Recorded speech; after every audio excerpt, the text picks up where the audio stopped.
Hello everyone, welcome to my channel. నేను మీ వెన్నీ శ్రీనివాస్. ఈ ప్రపంచంలో మనం ఇద్దరు వ్యక్తుల గురించి మనం ఇప్పుడు మాట్లాడుకోవాలి. ఒకరు చిన్నపిల్లలైతే మరొకరు పెద్దవాళ్ళు. చాలా వీడియోస్లో చాలా విషయాల గురించి మాట్లాడుతూ వచ్చాను. కాకపోతే ఈ ముసలితనంలో ఉండే పెద్దవాళ్ళ గురించి మీతో కొన్ని విషయాలు షేర్ చేసుకోవాలి అనుకుంటున్నాను. మీకు తెలియదని కాదు, కాకపోతే నాకు తెలిసినవి చెప్పాలి అనుకుంటున్నాను. పిల్లలు ఉదయించే సూర్యుడైతే ముసలి వాళ్ళు అస్తమించే సూర్యుడు లాంటి వాళ్ళు. ముసలి వాళ్ళు కూడా పిల్లల్లాగే ఇంటికి పరిమితమై ఉంటారు. చిన్న పిల్లల్లాగే ప్రతి విషయంలోనూ అలగపుంటూ ఉంటారు ఇంట్లో. కానీ వారి నుంచి మనం చాలా విషయాలు, చాలా అనుభవాలు తెలుసుకోవాలి, నేర్చుకోవాలి.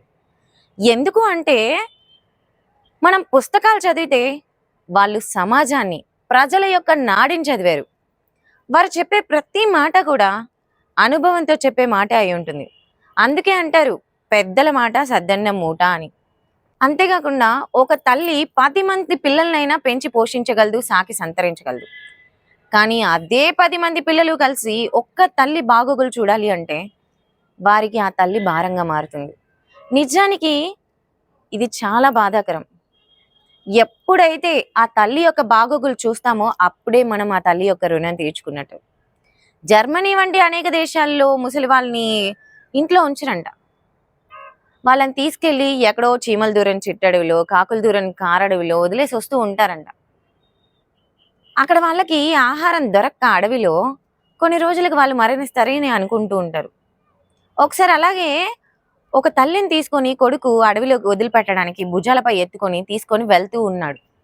దారి పొడవున ఆవిడ ఆకులు, పువ్వులు తుంచి వేస్తూ ఉంది దారిలో. అడవి నడి మధ్యలోకి వచ్చేసాం అనుకున్నప్పటికీ ఆ కొడుకు ఆవిడ్ని దించి తిరుగు ప్రయాణం అయ్యేటప్పుడు ఆమెను ఒక క్వశ్చన్ అడుగుతాడు. అమ్మ, దారి పొడవునా నువ్వు ఆకులు పువ్వులు ఎందుకు తుంచేశావు అని అడుగుతాడు. అప్పుడు ఆమె, ఏం లేదు నాయన, నువ్వు చాలా దూరం అడవిలోకి తీసుకొచ్చావు కదా, నువ్వు తిరిగి వెళ్ళేటప్పుడు దారి మర్చిపోయి ఎక్కడ ఇబ్బంది పడతావో అని నీకోసం అలా చేశాను బాబు అనిందంట. చూడండి, ఇక్కడ అలాంటి సందర్భంలో కూడా తల్లి తన బిడ్డ గురించి ఎంత మంచిగా, ఎంత గొప్పగా ఆలోచించిందో. అది కేవలం తల్లిదండ్రులకు మాత్రమే సాధ్యమవుతుంది ఆ బిడ్డ మీద ప్రేమ అనేది. ఇంకో విషయం ఏంటి అంటే, ఇప్పుడు టెక్నాలజీ పెరిగిపోయి మనం ఇంటి చుట్టూ సీసీ కెమెరాలు అమర్చుకుంటూ ఉన్నాం. కానీ ఇదివరకటి రోజుల్లో మన పెద్దవాళ్ళే మన సీసీ కెమెరాలు. మనకి ఎటువంటి సెక్యూరిటీ ప్రాబ్లం లేకుండా వాళ్ళే అన్నీ చూసుకునేవాళ్ళు. మరి అలాంటి సీసీ కెమెరాలని అంతరించిపోయేలా చేస్తున్న మీరు న్యాచురాలిటీని మిస్ అయ్యి ఆర్టిఫిషియల్ థింగ్స్ని కోరుకుంటున్నారని అర్థం. ఈ కాలంలో చాలా మంది కూడా తల్లిదండ్రులు వాళ్ళ పిల్లలకి అన్నం పెట్టాలంటే, వాళ్ళని జాగ్రత్తగా చూసుకోవాలన్నా చిరాకు పడుతూ ఉంటారు. కానీ పెద్దవాళ్ళు అనుభవంతో అన్నీ చూసి వచ్చిన వాళ్ళు కాబట్టి వాళ్ళకి అంత కోపం రాదు అంత తొందరగా. మన పిల్లలకి ఓపికగా, ఆప్యాయతగా అన్నం తినిపించగలరు. ప్రేమ ఆప్యాయతలను పంచి వాళ్ళని జాగ్రత్తగా చూసుకోగలిగేది కూడా ఈ ముసలి వాళ్ళే. ఇంతకీ ముసలివాళ్ళు అంటున్నాం కదా, పుట్టిన ప్రతి వాడు యవ్వనం నుంచి చివరకు ఆ దశకు చేరాల్సిందే. మొన్న రీసెంట్గా ఒక పెద్ద ఆయన్ని చూశాను. ఆయన రిటైర్డ్ హెడ్ మాస్టర్ అనమాట. ఆయన వాళ్ళ అమ్మగారిని తీసుకొనేసి హాస్పిటల్కి వచ్చారు. ఆవిడ 90+ ఏజ్ ఉందన్నమాట. ఆవిడ్ని చాలా జాగ్రత్తగా వాళ్ళ కొడుకు హాస్పిటల్కి తీసుకొచ్చి చెక్ చేయించి తీసుకెళ్తున్నారు. జనరల్గా ముసలోళ్ళు అంటే ప్రాబ్లమ్స్ ఉంటాయి, హాస్పిటల్కి జనరల్ చెకప్ తీసుకెళ్తుంటారు. సరే, వాళ్ళ అమ్మగారికి 90+ ఉన్నాయి. ఓకే, వీళ్ళ గురించి ఎందుకు చెప్తున్నాను అంటే, ఆమె చాలా నీట్గా, చాలా క్లాస్గా, అంటే ఆమె ఏమి హైటెక్ సిటీలో లేదు, లేకపోతే ఇంకెక్కడో లేదు, మన వింజమూరు టౌన్లో ఉన్నింది. కాకపోతే అంత టౌన్లో ఉన్న అంత క్లాస్గా ఎలా ఉంది అని నాకు అనిపించింది. ఎందుకంటే ఆమె నీట్గా కట్టు బొట్టు, గంజి ఇస్త్రీ శారీ తోటి అలాగుంది. రీజన్ ఏంటి?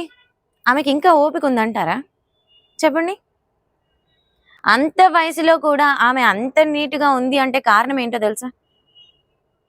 ఆ హెడ్ మాస్టర్ గారు, అదేనండి వాళ్ళ అబ్బాయి గారు. ఆయన అంత బాగా చూసుకుంటున్నారు కాబట్టి ఆవిడ అంత బాగుంది. నేను చూడగానే అడిగేశాను, ఎవరు ఏంటి అని. ఆయన చెప్పారు, మా అమ్మగారని. అసలుకి ఎంత బాగా చూసుకుంటున్నారనేది ఆమె లుకింగ్ వైసే కనిపించేస్తుంది అని చెప్పాను.